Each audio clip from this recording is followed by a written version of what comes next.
we're trying to do today with the thrillers, with the nonfiction adult books, even with the kids' books, is use my creativity to put good into the world. And I love that we get a chance to do that. That was a snippet of our conversation with #1 New York Times bestselling author Brad Meltzer, today's guest on Completely Booked. Meltzer was also our keynote speaker for Jack's Book Fest 2020. Jack's Book Fest is a community event that brings authors and book lovers together. I'm Amanda. And I'm Gabby. Meltzer is the #1 New York Times bestselling author of The Inner Circle, The Book of Fate, and 10 other bestselling thrillers, including The 10th Justice, The First Counsel, The Millionaires, The President's Shadow, and The Escape Artist. His most recent book and first work of nonfiction, The First Conspiracy, is about a secret plot to kill George Washington. Meltzer has books on bestseller lists for nonfiction, advice, children's books, and even comic books, for which he won the prestigious Eisner Award. He is also the host of Brad Meltzer's Lost History and Brad Meltzer's Decoded on the History Channel. The Hollywood Reporter recently put him on its list of Hollywood's 25 most powerful authors. Meltzer also writes children's books that feature real heroes such as Albert Einstein, Walt Disney, and Martin Luther King. This series is called Ordinary People Change the World and has been made into a PBS Kids television series called Xavier Riddle in the Secret Museum, which was just announced will be made into a TV movie. So if you missed Jack's Book Fest or simply want to get to know a little more about Brad Meltzer, this interview is for you. So without further ado, here is our interview with Brad.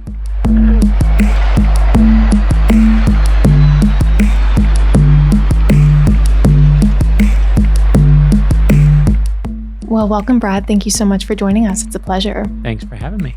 So why don't you tell us a little bit about yourself? So I'm from Florida, which means that I'm used to the crazy, as all Floridians are. I'm originally from Brooklyn, New York. And I came to writing thanks to an English teacher who changed my life many years ago with 3 words when she said to me, "You can write." And I was like, well, everyone can write. She's like, no. You know what you're doing. And she tried to put me in the honors class. I had some sort of conflict. I didn't know. And she said, here's what we're going to do. You're going to sit in the corner for the entire year. Ignore everything we do on the blackboard. Ignore every homework assignment I give. What she was really saying was, you're going to do the honors work instead, and you're going to thank me later. And sure enough, 10 years later, when my first book was published, I went back to her classroom. I knocked on the door. She said, can I help you? I said, my name is Brad Meltzer. I wrote this book, and it's for you. And she starts crying. I said, why are you crying? She said, I was going to retire this year because I didn't think I was having an impact anymore. And I said, are you kidding? I said, you have 30 students. We have 1 teacher. And I didn't even realize the impact she had on me, but that was the first person who ever told me I can write. And since then, I've been lucky enough to make a career of writing. I write thrillers like The Escape Artist. I write nonfiction books like The First Conspiracy, The Secret Plot to Kill George Washington. I write kids' books like the I Am series, I Am Abraham Lincoln, and I Am Amelia Earhart. And we have some fun on the History Channel and also with a cartoon show on PBS. So I have a short attention span, and I just tend to like to do lots of different things for different audiences. So that is me. I just saw that your Xavier Riddle is going to be made into a TV movie. Yeah. They took the TV show. So Xavier Riddle and the Secret Museum is the TV show based on the I Am book series. It is about a boy named Xavier, his sister Yadina, their best friend Brad, the most handsome cartoon character in the universe. And they have a different problem every week, like they're being bullied. They go to their time travel device in their secret museum. They go back in time. They meet Rosa Parks. Rosa Parks teaches them how to deal with the bully. And they come to the present day and they use that lesson to deal with the bully. And so every episode is a different hero. And they actually finally said we could do a movie. And I was like, we could do a movie? I'm like, well, we got to put Star Wars in that movie and Batman in the movie. And they're like, you can't. I'm like, oh, yes, we can. So if you have a very sharp eye, you will see that Xavier Riddle in the secret movie is going to be lots of fun. Very cool. Yeah. And what first inspired you to write these children's books? The children's books came because I was tired of my own kids looking at reality TV show stars and people who are famous for being famous and thinking that's a hero. And we all know today that when our kids are scrolling through Instagram and scrolling through Snapchat, like they're seeing fame, and being famous is very different than being a hero. So I told my daughter, you know what? Here's someone named Amelia Earhart. Isn't she amazing? And my daughter was like, she flew across the Atlantic Ocean. My daughter said, big deal, Dad, everyone flies across the Atlantic Ocean. She was not impressed at all. But when I told my daughter that when Amelia Earhart, and this is true, was 7 years old, she built a homemade roller coaster in her backyard. She took a wooden crate, she put roller skating wheels on the bottom of it. She shoved it up to the roof of her tool shed, put 2 giant big pieces of wood down the side and came flying, got in the cart, flying down the side of the wood, flew through the air, crashed, got up again, screamed something like that was amazing. And that was the first time Amelia Earhart ever flew. She was 7 years old. She said her stomach bottomed out from under her and she wanted that feeling back again. And when I told my daughter that story, my daughter said, "Dad, tell me that one again." And suddenly my young daughter was interested. And she was interested because she loved seeing Amelia Earhart just like her. And that's what the I Am books are. We did I Am Amelia Earhart, I Am Abraham Lincoln. We did I Am Rosa Parks and I Am Albert Einstein. My son loves sports, and I wanted to do a sports hero for him. I was tired of him looking at a millionaire athlete who's just, scores lots of points. I'm like, that's not a hero. That's just, again, being famous. I said, meet this hero, meet Jackie Robinson. So we did I Am Jackie Robinson for him. For my daughter, we did I Am Lucille Ball because I wanted to have a female entertainment hero who wasn't just famous for being thin and pretty. The Lucy stood for the idea it's okay to be different. In fact, it's spectacular to be different. That's the best thing about all of us. We don't celebrate it much today, but we need to, is that we're all different. And she also loves animals. So I did I Am Jane Goodall for her because, she loves our dog, but Jane Goodall showed her love of animals could change the way we look at science. But this amazing thing happened with our I Am book series as the presidential election in 2016 was approaching. And Hillary and Donald Trump are beating each other over the heads every single day on TV. But this amazing thing happened. 2 of our I Am books started selling more than any others. And they were I Am George Washington and I Am Martin Luther King Jr. And it wasn't a Democrat or Republican thing. It was that grandparents on both sides were tired of turning on the TV and seeing politicians. What they wanted to show their kids were leaders. And we all know there's a huge difference between a politician and a leader. And people have now, since that time, used our books to help fight back about what they see in politics, fight back against the cynicism, fight back against the way where everyone's screaming at each other from both sides. We've done I Am Gandhi to teach people mindfulness. We've done I Am Sacagawea, and we've done I Am Jim Henson, creator of the Muppets, right? To teach people to be good, use your good side. And as we were talking before the podcast started, the 2 newest ones is we did I Am Marie Curie and I Am Walt Disney, which I did for my youngest son, who's a dreamer, who just loves to color and build with Lego and build things. And he's a dreamer like me. And I was like, you know what? You're going to meet this guy, Walt Disney. This one's for you. Mm-hmm. So that's where the I Am series really came from. And I love that you tie your little comic book character into every book. Yeah. So one of the things that our artist, who's amazing, Chris Eliopoulos, one of the things he did is we hide things in every single book. And he hides me. I'm hidden in every single book. You can find me. I can't find you in the I Am Walt Disney one. You got to look. It's in there. I'm in there. I promise. Me and my son are like, can't find him. Oh, I promise. Look in the end. It's toward the end. Okay. But we hide the number 27. We hide Superman or Clark Kent, unless you're a DC comic lawyer, in which case we do not hide Superman at all. That is not Superman. But we hide all these things in the books and kids always find them. And it's really fun. In the cartoon series now, they made me a character. And kids are usually not impressed when you say you're a writer because they don't care. They want to see who does the art. But now that I'm a cartoon, I think they're finally they're like, wait a minute. You look like that cartoon guy on that TV. They gave you a little more hair, but that's you. And then they find out my name is Brad and they're like, oh, cool. And then they ask me questions like, how was it when you met Rosa Parks? Or how? I'm like, it was awesome. Like, I just go right for it. I'm like, yeah, I was there. They're like, when are you going to see Amelia Earhart? I'm like, tomorrow. We got a date tomorrow. It's going to be awesome. So yeah, it's really fun. Well, thanks so much to your teacher many years ago. I think you need to do a book about her. Trust me. I actually did a book called Heroes for My Son and one called Heroes for My Daughter. And there were 50 heroes, 1-page stories of inspiration. And so I'd heard the story. My friend Simon Sinek told me the story about the Wright brothers, that every time the Wright brothers went out to fly their plane, they would bring enough extra materials for multiple crashes, which means every time they went out to fly, they knew they would fail.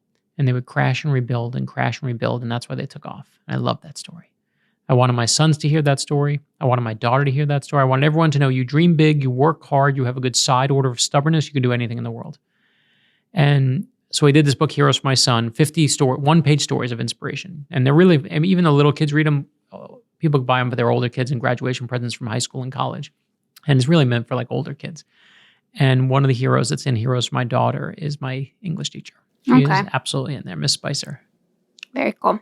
And how did this series come, how did you start working with PBS? Yeah, so the TV show came, we had just started the book series, and PBS, I went to them. I happened to know one of the producers who works on development there, and I showed her the books. I said, these are the brand new books. We had just done Amelia Earhart and I Am Abraham Lincoln. And she looked at them and full credit to Linda Zemetsky. She was amazing. She said, what I love about this is that they're drawn like kids. And we've always tried to kind of crack history. We've always tried to kind of crack values. These books have never been about history. They're about values. On the back of I Am Amelia Earhart, it says, I know no bounds. On the back of I Am Abraham Lincoln, it says, I will speak my mind and speak for others. And she said, what I love that you did is you made each kid out there can identify now with them. You show them an old person and a black and white person, they're like, who cares about that? That's a dead guy on the money. But when you teach them, we make a huge mistake in America today. What we do is we build statues of our heroes and we worship at their feet. And it's a huge disservice to that person because they're not a person anymore. They're just some old granite like rock. And anyone you look up to, whether it's Rosa Parks or Albert Einstein or Abraham Lincoln or Amelia Earhart, they all have moments where they were scared and they were terrified and they didn't know if they could go on, but they continue to. And so PBS kind of just got that idea immediately that this is the way to give kids that lesson. We've been working on the show for 6 years. We had no idea where the culture would be, what the country would be like, how everyone would be fighting now. We had no idea. We just got luck. We lucked into it. And it all came from, again, that selfish thing, which was me trying to give my kids better heroes. Yeah, and PBS is such a great platform because it's like carefully curated stuff for children. Well, that's the thing is, we could have gone to Nickelodeon or Disney or any other. They're all great places, but I knew I grew up on Sesame Street, Mr. Rogers. And I knew that when I watched those, they taught me that you could use your creativity to put good into this world. And that is all we're trying to do today with the thrillers, with the nonfiction adult books, even with the kids' books, is use my creativity to put good into the world.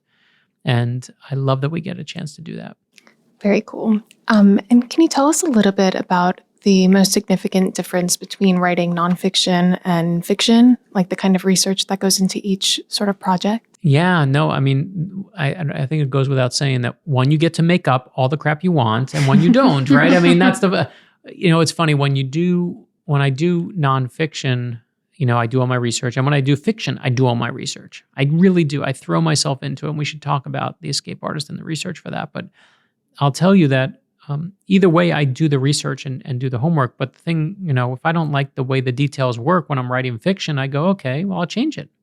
I don't like what that said. There's no door on the floor and they got to escape and run out. I'll make a door. That alarm, it can be easily sideswiped. Here, I'm going to make up a way through it, even if they say they can't be. The problem with nonfiction is you can't do that. Or if you do that, you're really going to wreck yourself. I mean, so that's the difference is, but they have one thing in common, and it's my love is I love a good story. Some stories are just fictional. Some really happened, right? One's not better than the other. I mean, I think it's like if I said to you, what's your favorite kind of movie? And you said to me, I love foreign films with subtitles. I say, great. That's all you're going to see for the rest of your life. Eventually, you're going to very quickly be like, if I see another foreign film with subtitles, I'm going to put a gun in my mouth. Mm-hmm. And that's how I feel. It's like, I don't want to just do fiction. I don't want to just do adults. I want to do kids. I don't want to do nonfiction. I want to see, I like all those things too. I like reading fiction and I like reading nonfiction and I like being with my kids. And it's just kind of scratching different itches in my brain. Mm-hmm.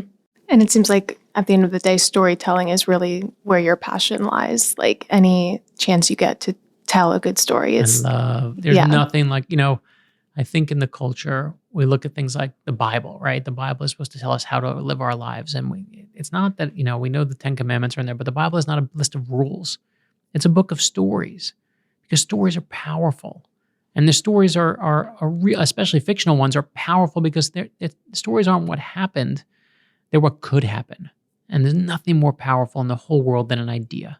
And that's what a story is, just a collection of ideas. So, I was reading a study recently that said that more people are impacted by fictional characters than they are reading about nonfiction characters. That Dumbledore has more impact than on us, or Scout from To Kill a Mockingbird has more impact on us than reading about Lincoln or Washington or anyone else.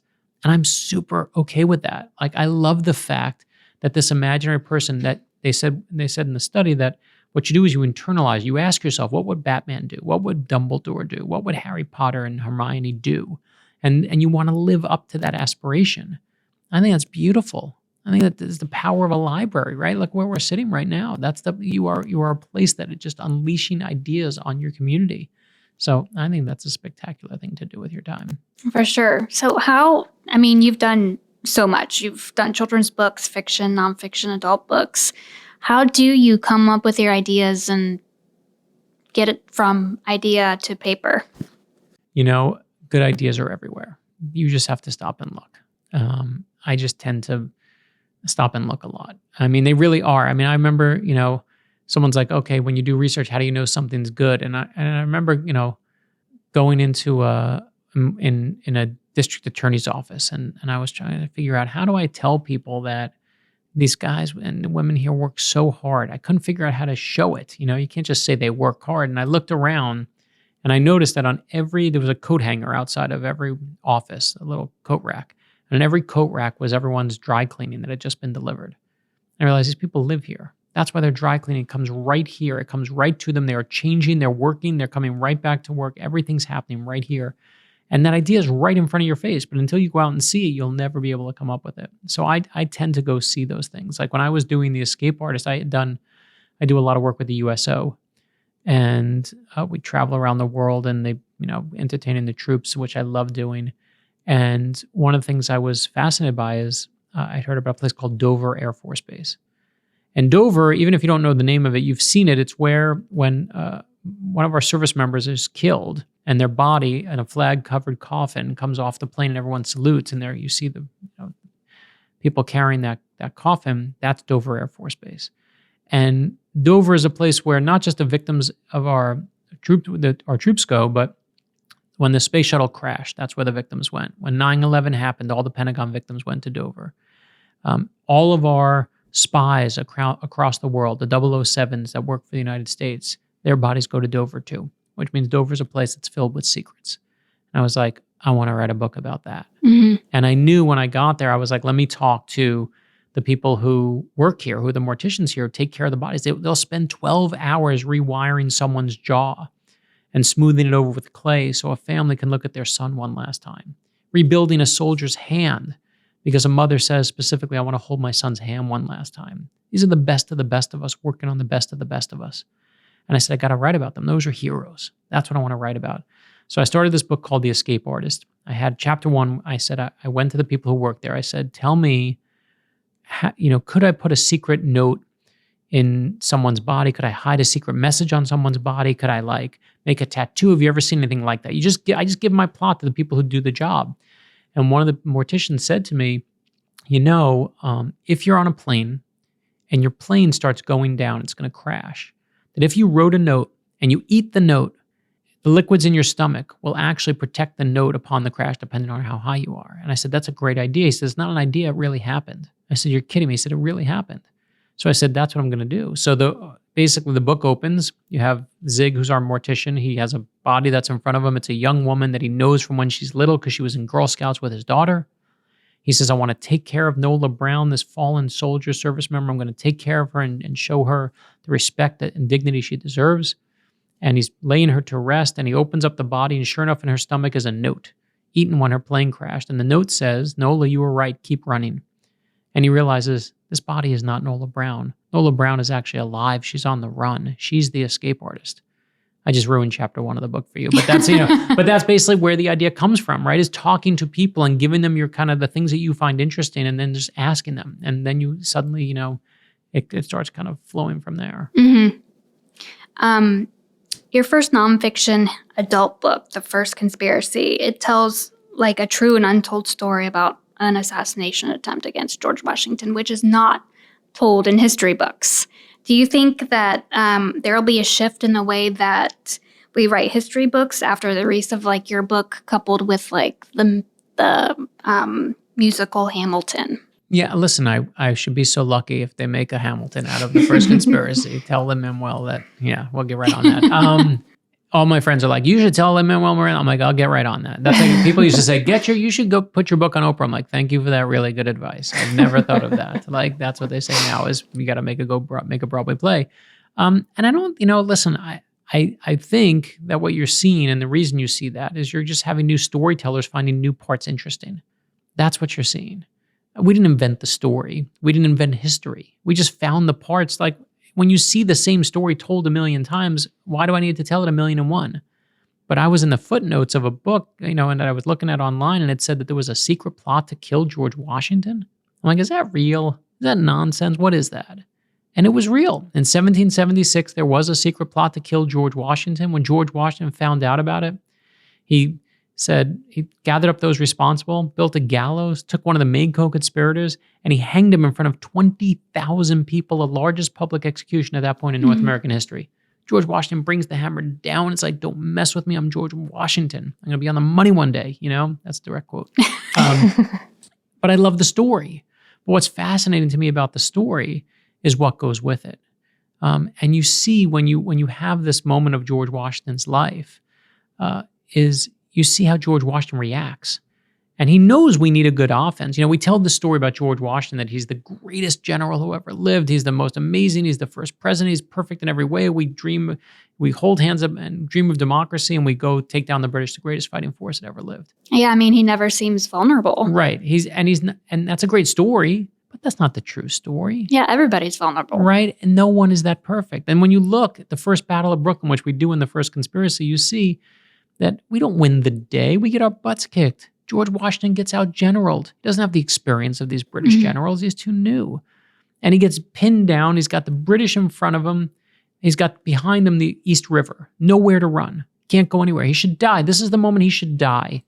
And night falls, and then he's going to die the next morning. And what he does in that moment is he does the best thing he always does, is he adapts. He makes a plan. And he says, here what we're going to do. They commandeer every boat along the East River. And slowly, one by one, they start putting his men aboard the boats. And he says, I want everyone aboard before he'll get on board, from the highest to the lowest person on staff. And his men see that he's risking his life for even his lowest ranked members of the military. And not that that's the magic moment that makes, the revolution happen or America happen. There were plenty before and plenty after. But man, that moment is spectacular. In that moment, they see that leadership is not about being in charge. It's about taking care of those in your charge. That's what leadership is. And you see George Washington react to it. When he finds out what happens, he immediately makes a secret committee. Winds up being of 3 members eventually, but a secret committee made up of John Jay leads it, who becomes the first Supreme Court justice. And John Jay's young at this point. The country's being founded right here. And he basically kicks down doors, and he's pulling people out of their houses, and he's trying to get information. What he's doing in that moment is he's actually building America's first counterintelligence agency. And in that moment, what he's doing, right now, if you go to CIA headquarters, there's a sign in CIA headquarters, a room that's dedicated to John Jay, who they call the founding father of counterintelligence. And it all happens in this moment, in this plot to kill George Washington. And I love that we get to share that with people. Wow. I love that people get to hear that story. Yeah, that really is an incredible story. And I'm sure you kind of came across other stories like that working with the History Channel and working on both of your shows. Were there any sort of similar stories that you almost can't believe people didn't know about them beforehand? Yeah, well, you're going to see one. One of the other ones we're doing, I became obsessed with the Lincoln assassination. It's just one of the great stories, right? If you look at, I got a phone call one day this was before we were doing the show, and we used this on the TV show, and it was the family of John Wilkes Booth. Now, John Wilkes Booth, of course, famously killed Abraham Lincoln. 12 days later was killed himself. And through their lawyer, the family of John Wilkes Booth contacts me, and they said, hey, Brad, I have the family of John Wilkes Booth here. They want to tell you that even though every history book says he was killed 12 days later, he actually wasn't. He got away. They got the wrong guy. They have proof. Would you like to hear their story? Wow. Yes, I want to hear that story, right? You're like, yes, tell me the story. And I became obsessed with the Lincoln assassination. It's an incredible, wild story. So the next book we're doing in the series comes out in May. And on May 5th, we're doing, after the first conspiracy about the Washington plot, we're doing the Lincoln conspiracy, about the very first secret plot to kill Abraham Lincoln that no one knew about, that failed. And it's an incredible story that takes place right after Abraham Lincoln gets elected. He's newly elected in 1860. In 1861, as January hits, he has to, like every president, go to the Capitol, deliver the inaugural address. You have to get from Illinois down to Washington, D.C. How do you go there back then? You go by train. The only way the train runs from Illinois to Washington, D.C. is you got to go through one place, Baltimore. No matter which way you go, you can go lots of different ways. You got to go through Baltimore. And Baltimore is a slave state. Baltimore is filled with absolute racists who want Abraham Lincoln dead. And the story that I never knew is that, and I'd heard it years ago, but we finally kind of pulled it apart, is that this secret society was planning to kill Abraham Lincoln when he came through Baltimore. And you will see their plot. You will see what they were going to do. You will see how it is foiled. Of course, you know he lives. But it involves the Pinkertons, the first private detectives in America, as well as Kate Warren, America's first female private detective, helps thwart the whole plot. And so the Lincoln conspiracy comes out in May, and it's kind of built on stuff I learned on the History Channel and stuff I had learned just in doing research and doing it again with my friend Josh Mensch. It's just a really, really fun book to come out. Wow, I'm really looking forward to that. John Wilkes Booth wasn't killed. It depends who you believe. I mean, the family believes it, but if you put in Lincoln assassination and my name, you will watch that episode on the History Channel and you will see their theories. The only way to find out what really happened is you have to do a DNA test, and I won't ruin it for you, but you'll see what will happen. And can we talk about the 9/11 flag? Yeah. That was just incredible. I got chills when I read that and saw the episode. And that was one of the craziest moments of all, like, for my life. So I had this idea. I went to the History Channel. I said, listen, I would love to do a TV show where we feature lost historical artifacts. And we're going to tell you the story of this artifact. And we're going to ask people, we'll give them a reward. We'll use the TV like a modern day wanted poster. And we'll say, please help us. So I went on TV. The famous flag from 9/11 that the firefighters raised at Ground Zero. Everyone knows the famous iconic photograph of them raising that flag. What no one knew is the flag had gone missing. And it had gone missing. It was gone for like 15 years. We were just, I couldn't believe the story. I was like, we got to tell the story. On the very first episode of Lost History on the History Channel, I told the story of the flag, where it went, when it went up, where it came from, last time it was seen. We had the video footage of where it was, and then it was gone. So we knew what kind of time frame it was missing in. And I looked in the TV camera and I said, someone out there has it. I'll give you $10,000 if you bring it back. Please, if you have it, bring it back. And what no one knew at the time, and I couldn't say anything for the better part of a year, is 4 days later, a man walked into a fire station in Everett, Washington, in Washington State, and said, I saw the show Lost History, and I want to bring the flag back. And it took us the better part of a year to authenticate it. We worked with the head of the former head of the FBI's Art Crimes Unit. And it was this incredible, incredible emotional moment where we got to unveil on the 15th anniversary of 9/11 that flag, which is now in the 9/11 Museum. It was. The head of the fire department, who everyone knows, you've seen him on TV. The guy from 9/11 came up to me. He was like, "Good job, man." I'm like, he's like, "I can't believe it worked." I'm like, "Me either." Like we were just like, "How are we standing here doing this?" And it was just, obviously, it took so much work. So to find the police department that found it, and in the fire station that found it, they did so much hard work on it. The people of Everett, Washington are heroes. And I just love that our show got to play some small part in this amazing journey. And to bring it back was one of the most humbling, amazing moments of my life. Because, when I finally went in and saw it, I knew it was going to be there. It wasn't like I was like, how did you get it? I knew for a year that it was going to be there. But the head of the 9/11 Museum said to me, Brad, you're going to bring your kids here to see it one day. And it was the thing that caught me off guard. And I was like, I was just here with my kids. My kids were just here, I should say. I said, oh my gosh. And suddenly just thinking of my kids being able to see this, it was, again, just one of the most amazing things to be a part of. That was a story. Yeah, definitely. And so did the guy get $10,000 So good question. So here's what happened. Interestingly, he wouldn't take the money.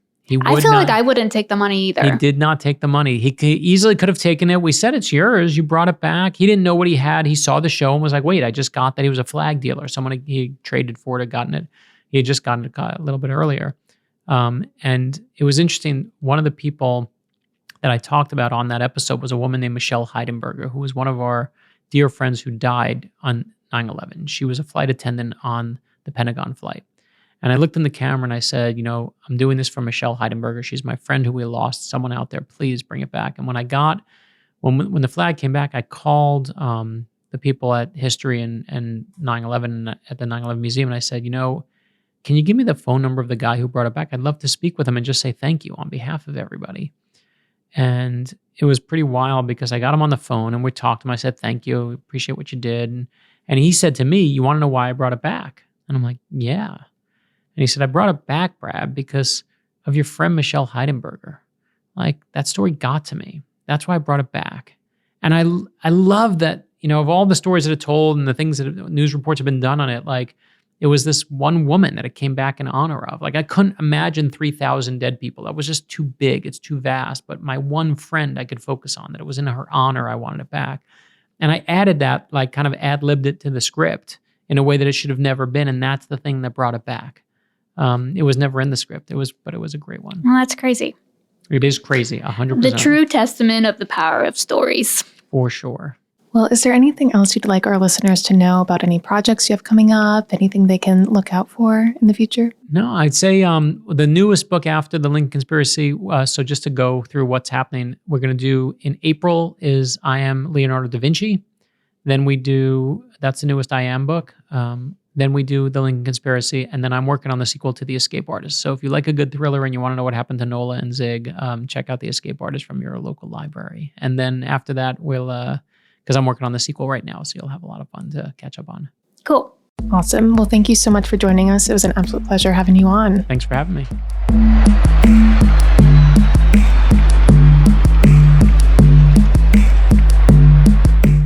Thank you guys so much for tuning in to Completely Booked this week. We hope you enjoyed hearing all about Brad Meltzer. Be sure to check out our blog at jackspubliclibrary.org/blog. And be sure to follow us on Facebook, Instagram, and Twitter at Jack's Library for updates on future podcasts and all library happenings. Until next time, I'm Amanda. And I'm Gabby. Bye, guys.